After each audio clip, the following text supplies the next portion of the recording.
Tu as envie de bâtir une conciergerie à succès? Tu es au bon endroit. Je m'appelle Vanessa Guérin. Chaque semaine, retrouve-moi pour parler conciergerie, location courte durée, entrepreneuriat et même quelques anecdotes. En solo ou accompagné, apprends les meilleures stratégies qui vont te permettre de vivre pleinement de ta conciergerie sans sacrifier ton temps. Bon épisode! Bonjour à tous, bienvenue dans ce nouvel épisode du podcast La Conciergerie. Aujourd'hui, c'est une rediffusion de l'épisode numéro 16 où j'interviewais Nicolas de Automatic BNB sur la sous-location professionnelle. Nicolas est un pro de la sous-location et va nous expliquer les avantages, les inconvénients d'en faire et comment il arrive à générer 450 000 € de chiffre d'affaires avec 25 logements. D'ailleurs, est-ce que vous faites de la sous-location professionnelle? Est-ce que ça vous intéresse? Ça m'intéresse moi d'avoir vos avis, vos retours sur l'épisode sur le compte Instagram La Conciergerie Podcast. Je réponds à tous les messages en général.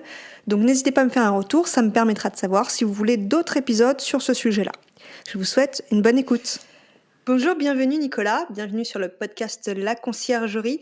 Alors aujourd'hui, je t'ai invité pour parler sous-location professionnelle parce que tu as créé une chaîne YouTube qui s'appelle Automatic BNB et du coup, tu es le mieux placé pour parler de sous-location professionnelle. Est-ce que tu peux te présenter et présenter ton parcours?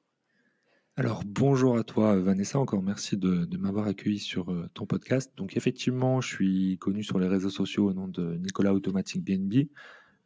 J'ai lancé une chaîne YouTube en 2020 durant le confinement du Covid, donc en mars 2020. Et j'ai justement sorti en fait cette chaîne YouTube pour parler de la location courte durée et de la sous-location professionnelle parce que justement, je me suis lancé d'une part dans la location courte durée en 2017 et c'est là que mon parcours justement d'investisseur a commencé. Et ensuite, en 2019, je me suis spécialisé un peu dans la location courte durée, plus spécifiquement dans la sous-location professionnelle, parce que justement, j'ai été limité par les banques à ce moment-là. J'avais investi entre 2017 et 2019 sur 4 appartements. Et après, quand j'ai voulu continuer en 2019, on m'a dit, bah non, il y a trop de crédits sur une seule tête, c'est trop compliqué pour continuer à vous suivre. Et donc, j'ai cherché une solution. Et donc, cette solution, c'est la sous-location professionnelle. Et depuis, j'ai 25 sous-locations professionnelles en Bourgogne-Franche-Comté, donc dans le secteur où j'habite. Et donc, effectivement, je génère à peu près 450 000 € de chiffre d'affaires grâce à la sous-location professionnelle et à la location courte durée. Et donc, par an. Et puis, l'idée, c'est justement d'utiliser les bénéfices de son chiffre d'affaires, en tout cas une partie, pour le réinvestir dans des investissements immobiliers. Et donc, en fait, voilà. Donc, l'idée, c'était de contrer un peu les banques, de trouver en tout cas une solution pour pouvoir continuer à avancer, ne pas attendre à chaque fois que mon taux d'endettement diminue ou que les banques veuillent bien me suivre. Et donc, c'est une des méthodes que j'utilise. Et d'ailleurs, cette année, j'ai signé j'ai signé un acte authentique, hein, même mieux qu'un compromis, pour un bien à Montbéliard avec une maison que je vais diviser en 7 logements grâce justement aux revenus que j'ai générés de la sous-location professionnelle. Ok.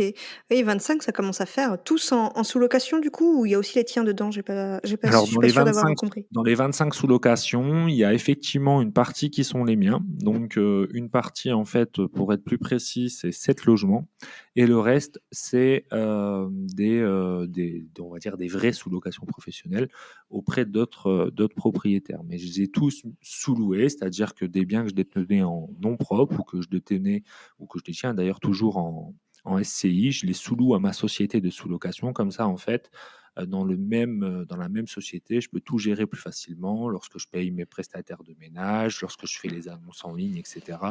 C'est dans un souci de simplicité. Donc, pour être plus précis, sur les 25 sous-locations, il y en a 7 qui m'appartiennent réellement. Je suis soit propriétaire au nom d'une SCI, soit en nom propre, et le reste, c'est des sous-locations auprès d'autres propriétaires. Pour rentrer un peu plus dans le sujet, peut-être que certains ne savent pas ce que c'est la sous-location. Est-ce que tu peux nous en dire plus? Alors en fait, la sous-location, donc la sous-location professionnelle, ça consiste à louer un bien à un propriétaire, puis de relouer ensuite ce bien à une autre personne qui est en fait un voyageur qui vient sur Airbnb ou sur Booking. Et donc cette solution, hein, elle est tout à fait légale et encadrée par des règles spécifiques. Et donc, en fait, elle trouve tout son intérêt pour tous ceux qui souhaitent se lancer dans cette activité. Elle est génératrice importante quand même de cash flow. Mais je voulais revenir sur le fait de la légalité parce que beaucoup de personnes pensent, et à juste titre, que cette activité est illégale parce que en fait, il existe également de la sous-location, mais sous une autre forme. C'est avec le bail d'habitation qu'on utilise tout à chacun, qui est le bail dit de loi 1989. Et effectivement, lorsqu'on utilise ce bail-là, on a deux contraintes. La première, c'est qu'on doit avoir l'accord du propriétaire. Et quand bien même on a l'accord du propriétaire, il ne nous faut pas louer ce bien plus que le loyer qu'on paye à ce propriétaire. Donc je m'exprime, si je paye 500 euros à ce propriétaire de loyer tous les mois, je n'ai pas le droit de sous-louer ce bien, même si j'ai son accord, de plus que 500 euros. Donc ça, c'est dans le cadre du bail dit de loi 1989. Donc d'un point de vue économique, commercial, il n'y a pas d'intérêt.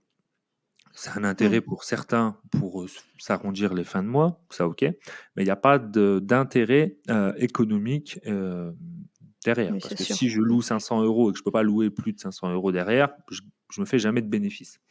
Donc voilà, donc ça c'est dans le cadre de la loi 1989. Et voilà les deux contraintes, c'est d'avoir l'accord du propriétaire et la deuxième contrainte, c'est de ne pas pouvoir louer plus cher que le loyer qu'on paye à son propriétaire. Mais il y a une autre alternative, c'est d'utiliser un bail spécifique pour être dans un autre cadre légal et de faire de la sous-location professionnelle en étant soit en entreprise, soit en société, donc en ayant un numéro SIRET. Et c'est notre société ou notre entreprise qui sous-loue en fait le bien auprès d'un propriétaire avec ce bail spécifique. Et c'est ce qui permet de faire de la sous-location professionnelle tout à fait légalement parlant. D'accord, et je me posais la question, en micro-entreprise, ça fonctionne également? En micro-entreprise, ça fonctionne également. Il n'y a aucune contrainte par rapport à ça. En fait, pour faire simplement, à partir du moment où on a un numéro SIRET, on peut le faire, hein, donc en LMNP, en LMP, en auto-entreprise ou D'accord. en société type SAS ou SARL. Par contre, chaque type de société ou chaque type d'entreprise individuelle a ses avantages et ses inconvénients. Et là, pour répondre à ta question, en auto-entreprise ou en micro-entreprise, c'est tout à fait possible de le faire, légalement parlant. Par contre, ça a une grosse contrainte fiscale. C'est que pour ceux qui sont en micro-entreprise le savent très bien, on est imposé sur son chiffre d'affaires et non sur son bénéfice. Ce qui fait Mm. que on peut générer un très gros chiffre d'affaires en sous-location professionnelle, mais en face, on a des charges. On doit payer un prestataire de ménage, on doit payer des loyers, on doit payer des commissions à Airbnb, l'eau, l'électricité, des consommables, etc. Or, on va être imposé sur ça alors qu'on n'a plus cet argent dans notre compte en banque parce qu'on l'a dépensé en charge. Donc, pour se tester sur un ou deux logements, pourquoi pas? Ça peut être intéressant parce qu'effectivement, de créer une micro-entreprise, c'est beaucoup plus facile que de créer une SAS ou une SARL, même si maintenant en ligne, on peut faire des choses très rapidement. Mais à long Mhm. terme ou à moyen terme, je conseille d'être en société commerciale parce que vous allez être imposé uniquement sur vos bénéfices. Et donc, d'un point de vue fiscal, c'est beaucoup plus intéressant. Oui, d'accord. Et du coup, quels sont les avantages et pour le propriétaire et pour la société de sous-location, du coup, de louer en sous-location professionnelle? Alors, l'intérêt pour le propriétaire, c'est tout d'abord, en fait, quand on est propriétaire, on a souvent deux peurs. La première, c'est de ne pas être payé. La deuxième, c'est que notre bien soit dégradé. Donc là, en fait, en tant que sous-loueur, on va pouvoir convaincre le propriétaire sur ces deux axes en lui démontrant que la sous-location va pouvoir l'aider à surpasser ses peurs. La première, le fait d'être garanti d'être payé. Effectivement, dans le bail qu'on signe, donc on n'est pas sur un bail loi 1989, comme on le disait tout à l'heure, donc on n'est pas dans le cas d'une résidence principale. Comme on n'est pas dans le cas d'une résidence principale, il n'y a pas de risque d'impayé ou de trêve hivernale, comme on peut l'entendre actuellement. Donc, ce qui fait que comme il n'y a pas de trêve hivernale, déjà, ça soulage le propriétaire. C'est-à-dire que s'il y a un impayé pendant cette trêve-là, dite hivernale, nous, ça ne nous concerne pas. Donc, lui, il va être protégé par rapport à ça. Deuxièmement, dans le bail, il y a ce qu'on appelle une clause résolutoire qui fait que dès qu'il y a un mois d'impayé, le propriétaire peut récupérer son logement. Ça, pareil, c'est parce qu'on n'est pas en loi 1989, en tout cas bail loi 1989, on n'est pas non plus dans une résidence principale, donc tout ça est à l'avantage du propriétaire. Troisièmement, on a la possibilité aussi, grâce à ce bail, de payer un prorata ou la totalité de la taxe foncière au propriétaire. Donc, ce qui amène quand même un avantage financier pour le propriétaire qui est non négligeable.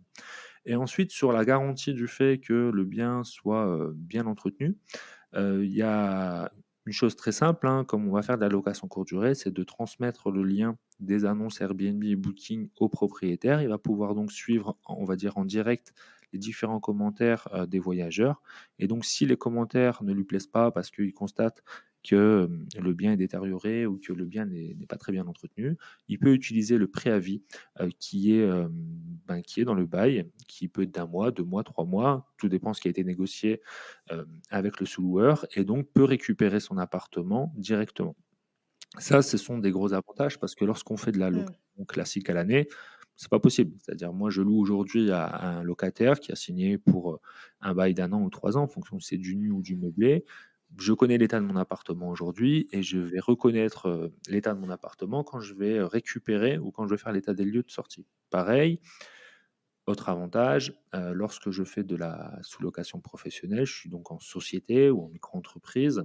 Je peux rapidement, en mettant le numéro SIRET sur internet, vérifier que la société est, viable économiquement parlant ou si elle existe toujours.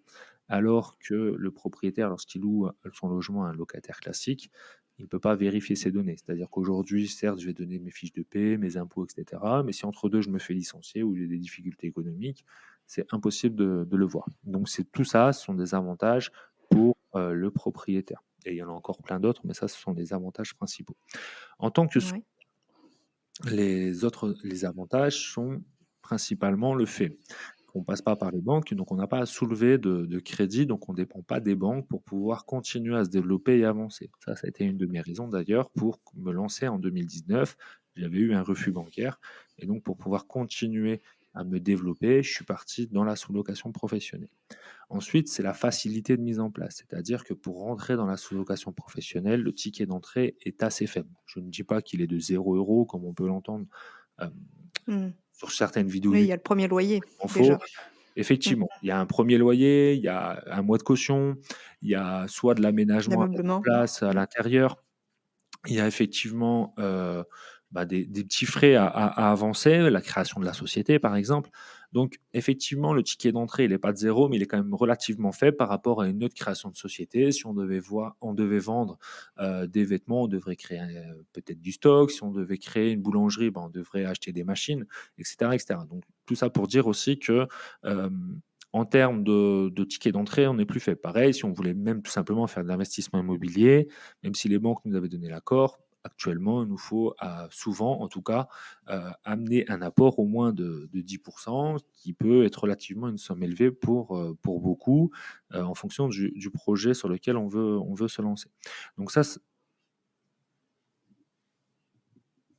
c'est un sacré avantage.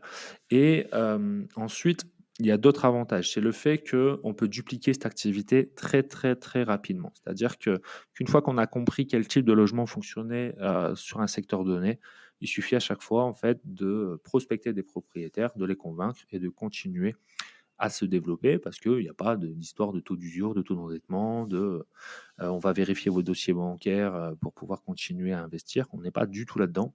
Et donc, ça permet quand même de dupliquer l'activité très rapidement. Et le dernier gros avantage pour moi, c'est de pouvoir justement créer et générer une trésorerie très importante. Et une fois qu'on crée cette trésorerie très importante, on peut justement la réinvestir derrière sur d'autres projets, soit immobiliers ou autres. Et en tout cas, moi, c'est ce que je fais.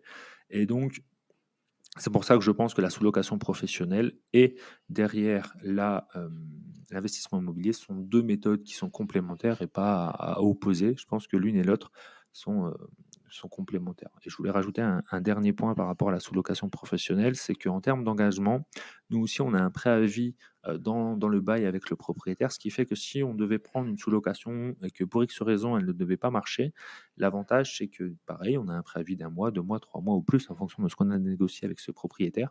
Et donc, on peut lâcher la sous-location très rapidement. Or, lorsqu'on fait un investissement immobilier, on s'engage quand même auprès d'une banque sur des crédits de 10, 15, 20 ou 25 ans, voire Mmh. plus.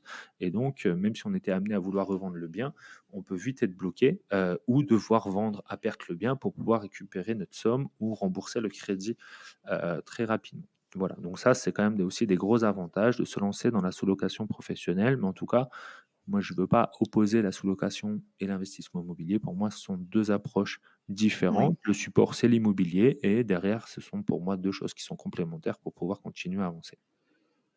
D'accord. J'aimerais bien qu'on revienne sur, ce que tu disais, l'investissement de départ. Est-ce que tu aurais un ordre d'idée, pour les gens qui voudraient se lancer dans la sous-location professionnelle? Un ordre d'idée de quel est l'investissement, le montant d'investissement de départ? Bah, on va faire le calcul, on va dire, en direct. On va prendre par exemple un logement qui a 500 € de loyer en province. On va à ça mettre un mois de caution supplémentaire, donc on va être à 1 000 € et on Mmh. va prendre la pire des situations, c'est-à-dire que c'est un logement nu, c'est-à-dire il y a pas de meubles et on va devoir meubler ce studio ou ce T2 et donc on aura pour, on va dire, 2 000 € de meubles. Donc voilà, je pense qu'avec, 3 500 € ou 4 000 €, on peut se lancer confortablement dans la sous-location professionnelle. Comme je vous l'ai dit, là, c'est la pire des situations parce que, on pourrait trouver un logement meublé. On voit de plus en plus maintenant sur le marché des anciennes colocs ou des logements meublés qui sont super bien faits et il suffirait d'aller chercher ces biens-là qui sont certes un peu plus chers. On paierait peut-être pas 500 € de loyer, mais peut-être 570 ou 590 et on aurait certes un mois ou 2 de caution, mais on n'aurait pas l'ameublement à mettre en place et donc on gagnerait cet argent à cet endroit-là. Donc je vais prendre une enveloppe, assez large, je vais dire, on va dire 4 000 € et avec 4 000 €, on peut se lancer sur des studios, des T2, très confortablement dans la sous-location, professionnelle, sachant qu'une sous-location qui est rentable, c'est une sous-location qui ramène à peu près 500 € de cash flow enfin de bénéfices tous les mois. Donc l'investissement, voilà, il est assez vite rentable. Mmh, et les 4 000 € ça comprend la création de l'entreprise ou pas? Oui, parce qu'en fait, bon, comme on le disait tout à l'heure, si déjà on se lance en micro-entreprise, les frais de création d'une micro-entreprise sont très faibles, même si Mmh. fiscalement Même parlant, 0. c voilà, même si fiscalement parlant, c'est pas le plus intéressant comme je le disais. Par contre, la création d'une société maintenant en ligne, une fois qu'on a les statuts, c'est pas très cher. Enfin, tout est relatif, mais c'est pas pour, Mmh. 350 €, 400 €, on peut se créer une société et on la crée pas sur chaque création de sous-location. C'est une fois pour toutes au début et après on est tranquille. Donc, mais D'accord, donc voilà. Pour moi, je veux dire, si on devait comparer ça à un investissement immobilier ou à une autre création de société, on est quand même sur des risques moindres et sur un ticket d'entrée moindre. C'est-à-dire que là, quel business en France? Il n'y a pas beaucoup de business où avec moins de 5 000 €, on peut commencer à générer de l'argent, confortablement, et facilement. mmh. Du coup, si on fait un petit calcul, on peut dire que le retour sur investissement, il se fait en environ 6 mois, c'est ça? Si on devait meubler, hein, Ouais, dans le pire des cas? c'est ça, 6-7 mois sur le 1er logement. Après, si derrière on enchaîne sur d'autres logements, et ben, on n'a plus de création de société à faire, déjà et puis, après on va optimiser certains coûts, qui vont faire que, ben, au lieu de mettre 6-7 mois pour, amortir le deuxième bien, ben, on va peut-être mettre que 6 ou 5 mois, et donc, au fur et à mesure, on va vite rentabiliser. Mais effectivement, on va dire que les 6 premiers mois, ça va être pour rembourser les ensembles de frais. Et à partir du 6e ou 7e mois, on va commencer à vraiment gagner de l'argent. D'accord. OK, on parlait des avantages tout à l'heure, mais est-ce que tu vois des inconvénients à la sous-location professionnelle? Ouais, un gros inconvénient, si on veut être objectif, c'est qu'on ne capitalise pas lorsqu'on fait de la sous-location professionnelle. C'est-à-dire qu'on va Oui. utiliser les biens immobiliers des autres, on va leur donner un loyer qui va permettre justement à ce propriétaire, lui, de capitaliser, mais vous capitalisez pas. C'est-à-dire que vous, si vous arrêtez l'activité de sous-location, vous rendez tous les biens au propriétaire, il vous reste entre guillemets plus rien.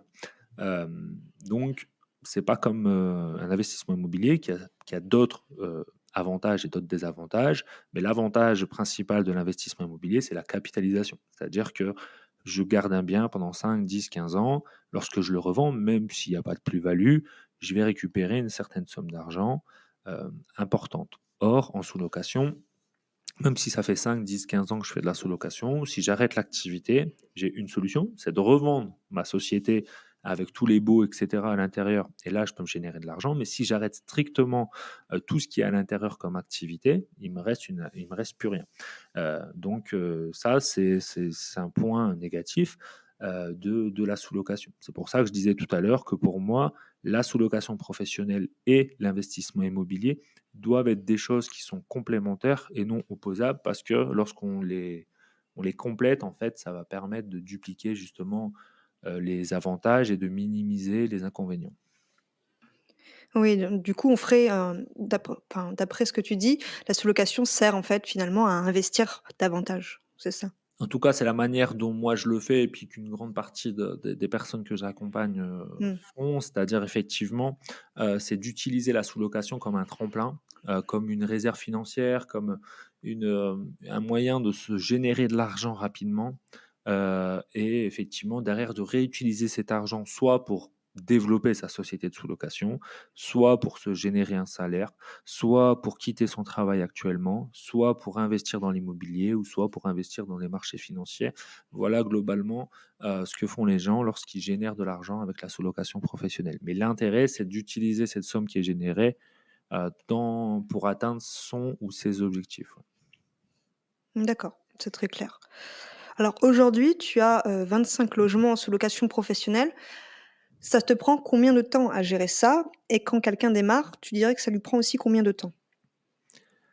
La sous-location professionnelle, en tout cas mes 25 biens, ça me prend à peu près, on va dire, 1 heure par jour. Alors je vous explique pourquoi, parce que c'est sûr quand on vous dit ça comme ça, on dit c'est un Oui. vendeur de rêve, mais donc en fait, 25 biens, tout est automatisé, en tout cas 95 est automatisé. Ce qui n'est pas automatisable, c'est la partie humaine, c'est-à-dire tout ce qui est ménage et ça, c'est délégué à une équipe ménage qui est sur place et qui s'occupe des biens. Donc pour faire simple, moi j'automatise, l'ensemble, de mon activité, c'est-à-dire que lorsque là, j'enregistre avec toi, ce podcast, il y a sans doute des réservations qui tombent, les encaissements se font automatiquement, les calendriers se synchronisent automatiquement, les messages pour avertir les voyageurs de comment ils doivent rentrer dans l'appartement se font automatiquement. Mon équipe est prévenue automatiquement et mes prestataires de ménage à qui justement je délègue, parce que je ne peux pas automatiser évidemment la partie humaine, eux, ils ont un process que je mets en place avec eux. À chaque fois qu'ils ont un ménage à faire, donc qui sont avertis et puis ils ont accès au calendrier, donc qui se met à jour automatiquement, doivent prendre en photo ou en vidéo lorsqu'ils arrivent et lorsqu'ils partent du bien, euh, et donc checker l'ensemble des informations et l'ensemble des éléments de cet appartement, vérifier par exemple que la télé fonctionne, que les piles dans les télécommandes fonctionnent, que tel ou tel lieu soit bien propre, etc. Et ça me permet de contrôler à distance les équipes ménage et de vérifier que tout fonctionne bien. Parce que ça, c'est pareil, le nerf de la guerre dans la location courte durée ou dans la sous-location professionnelle, c'est la partie ménage. Et on a souvent tendance, en tant que propriétaire ou sous-loueur, à se dire oui, mais le ménage est mal fait, etc. Mais effectivement, lorsqu'on recrute ou qu'on travaille avec des prestataires de ménage, si on leur dit pas clairement ce qu'on attend d'eux en termes de prestations de ménage, en disant clairement sur une checklist, il faut faire ci, il faut faire ça, il faut vérifier tel point, tel point, tel point. Ben pour eux, en fait, on a tous des subtilités différentes par rapport au ménage. Qu'est-ce qu'un ménage bien fait? Si je pose la question à 10 personnes différentes, et j'aurai 10 Mmh. réponses différentes. Donc si on veut bien gérer les choses, il faut qu'on dise dès le début, voilà dans le process, comment vous allez faire le ménage dans les logements. En fait, on va s'inspirer de ce que font les gros groupes hôteliers. Les gros groupes hôteliers, lorsqu'un prestataire de ménage ou un salarié fait le ménage dans une chambre, on va dire, c'est même pas, on va dire, c'est chronométré parce que tout est sous un process. Bah là, c'est pareil, on va créer des process pour gagner du temps et sécuriser aussi le fait que le ménage soit bien fait et la personne, lorsqu'elle va faire le ménage, elle sache exactement ce qu'elle doit faire. Donc une fois que ce travail en amont est fait, d'automatisation et de délégation, ça prend effectivement 1 heure par jour parce que je vais contrôler les taux de remplissage. Il y a aussi la réalité, hein, c'est que de temps en temps, il peut y avoir un problème dans un appartement.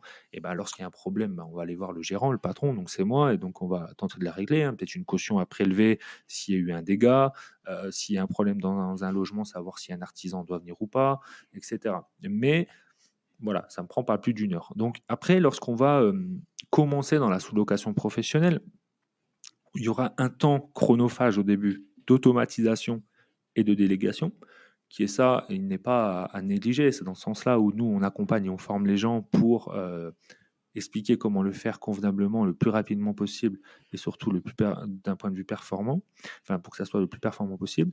Et ensuite, ben, eux, de la même manière, en fait, ils vont pareil passer entre 1 heure et 1 heure et demie par jour à checker en fait leur calendrier pour voir si tout se passe bien, vérifier que les prestataires de ménage ont bien appliqué les process et ben, répondre lorsqu'il y a un problème à ces équipes, justement les cautions, etc. Mais une fois que tout est sous process dès le début, où tout est automatisé, en fait, le temps au quotidien, il est toujours le même. C'est pour ça que une activité qu'on peut scaler, parce que c'est pas parce qu'on a 25 fois plus de logements qu'on passe de 1 à 25 qu'on a 25 fois plus de travail. Parce que l'automatisation, une fois qu'elle est faite, elle nous coûte 0 temps. Le seul temps qu'on a, et le plus long, c'est de gérer les prestataires de ménage et on va dire recruter les prestataires de ménage. Donc c'est pour ça que c'est important en fait d'automatiser tout ce qui est automatisable pour qu'à la fin, vraiment ce qui nous reste à faire, c'est uniquement piloter notre entreprise et piloter les prestataires de ménage et les recruter lorsqu'on se développe. D'accord, donc en fait, si je comprends bien, ton métier, c'est celui de concierge finalement, d'une conciergerie. C'est juste l'approche au début avec le propriétaire qui est différente, mais au final, la gestion des logements, ça reste la même. Alors la gestion des logements reste exactement la même.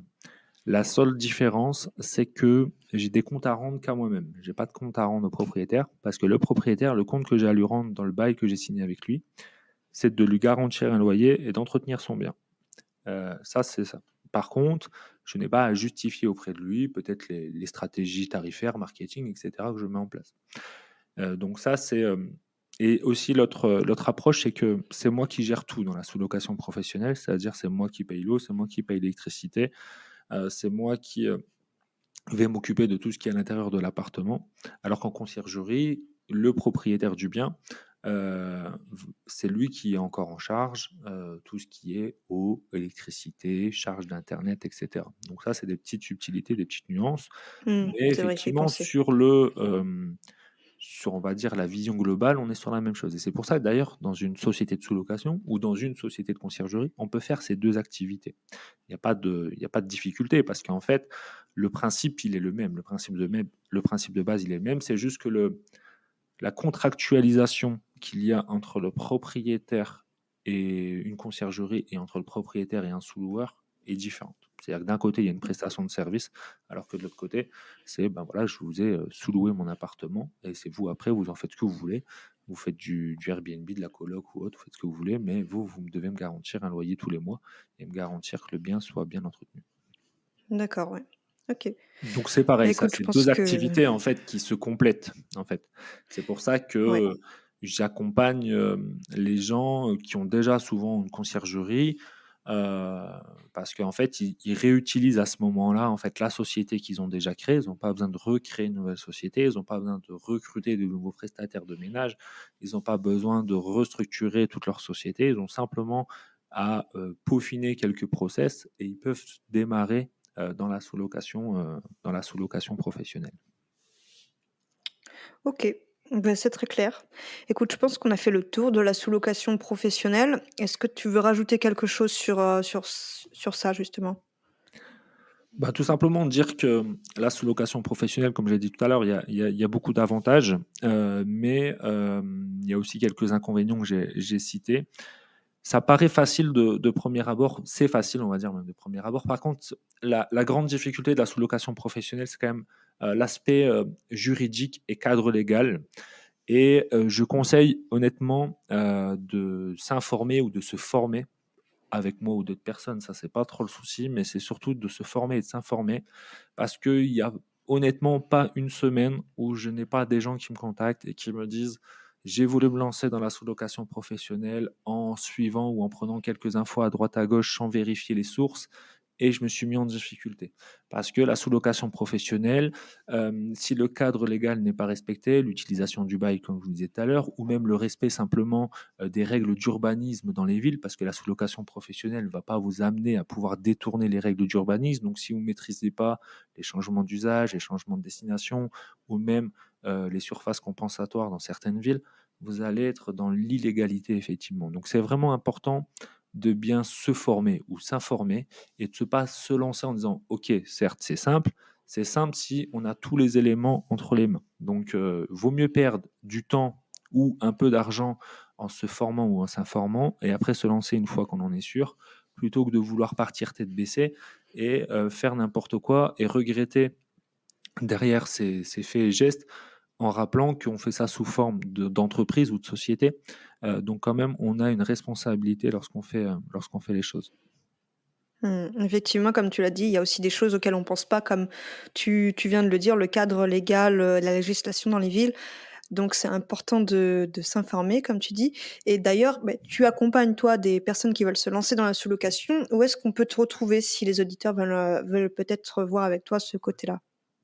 Alors effectivement, on accompagne les personnes pour apprendre à générer des revenus grâce à la sous-location immobilière de façon 100% légale et donc sans crédit. Donc on peut me retrouver sur tout simplement les réseaux sociaux Instagram, YouTube ou Facebook en tapant Automatic BNB ou tout simplement sous ce podcast, on mettra un lien pour pouvoir prendre un rendez-vous en fait avec moi ou un membre de mon équipe pour justement on puisse rentrer un peu plus en détail sur la sous-location professionnelle en fonction de votre projet parce que chacun utilise la sous-location professionnelle pour atteindre des objectifs différents. Je le répète souvent, moi je suis pas là pour vous vendre de l'indépendance financière, je suis là pour vous vendre un système, une méthode entrepreneuriale qui va répondre à vos objectifs. Pour certains, effectivement, ça sera pour quitter leur emploi, d'autres, ça sera pour atteindre une indépendance financière, d'autres, ça sera pour payer les études de leur enfant, d'autres, ça sera pour faire ça à côté de leur job actuel. Il n'y a pas une seule vérité et c'est pour ça que si vous souhaitez, on peut s'appeler, on en discute pour voir si vraiment notre accompagnement répond réellement à vos objectifs. Ça, c'est extrêmement important pour moi. Évidemment, je suis toujours content de vendre des accompagnements, des formations. Par contre, je suis extrêmement content lorsque ça correspond réellement à vos besoins et que derrière, il y a réellement des résultats par rapport à cet accompagnement. Ok, écoute, je mettrai le lien dans la description de l'épisode. Et puis, je te remercie du coup d'avoir partagé ton expérience sur la sous-location professionnelle.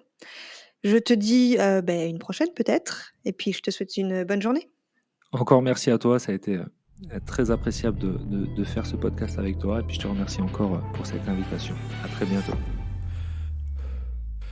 Et pas si vite, tu as apprécié cet épisode, tu peux le partager à ton entourage ou encore mieux, laisser un avis 5 étoiles sur ta plateforme d'écoute préférée et un commentaire. Je te dis à bientôt.